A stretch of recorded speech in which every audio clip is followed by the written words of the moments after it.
MS word use చేసే ప్రతి ఒక్కరికి తెలియాల్సిన ట్రిక్ ఇది. అదేంటో చూద్దాం. ప్రతి ఒక్కరు కూడా ఎంఎస్ వర్డ్ యూస్ చేసేటప్పుడు వాళ్ళకి ఇచ్చిన అలైన్మెంట్ ని అయితే ట్యాబ్ లేదా స్పేస్ యూస్ చేసి ఈ విధంగా అలైన్ చేస్తూ ఉంటారు. ట్యాబ్ యూస్ చేసి ఇలాగా లేదా స్పేస్ యూస్ చేసి ఈ విధంగా అలైన్ చేస్తూ ఉంటారు, which is a wrong way. ఇప్పుడు నేను చెప్పబోయే ఈ ట్రిక్ యూస్ చేస్తే మీరు 99% ఆఫ్ ది టైం అనేది సేవ్ చేసుకోవచ్చు. అదేంటో చూద్దాం. ఫస్ట్ ప్రతి నేమ్ ఏజ్కి మధ్యలో ఒక ట్యాబ్ స్పేస్ అనేది మీరు ఇవ్వాలి ఫస్ట్. ఓకేనా? ఇచ్చిన తర్వాత ఇక్కడ లెఫ్ట్ సైడ్ టాప్ కార్నర్కి వెళ్ళి ఇక్కడ ఉన్న ఈ సింబల్ని ఈ విధంగా వచ్చే వరకు క్లిక్ చేయండి.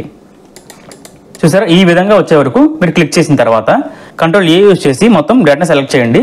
అండ్ ఈ పైన ఉన్న స్కేల్లో ఎక్కడ వరకు అయితే ఈ స్పేసింగ్ మీరు ఎలా అవ్వాలనుకుంటున్నారో అక్కడ మీరు క్లిక్ చేయండి. చూడండి 6కి 7కి మధ్యలో క్లిక్ చేస్తున్నాను, లైక్ దిస్. చూసారా ఎంత ఈజీగా మీకు నేమ్ అండ్ ఏజ్ అనేది మొత్తం అంతా ఒక అలైన్మెంట్ లోకి వచ్చేసింది. ఈ ట్రిక్ కనుక మీకు యూస్ఫుల్ గా అనిపిస్తే like, share and subscribe to tech genie channel.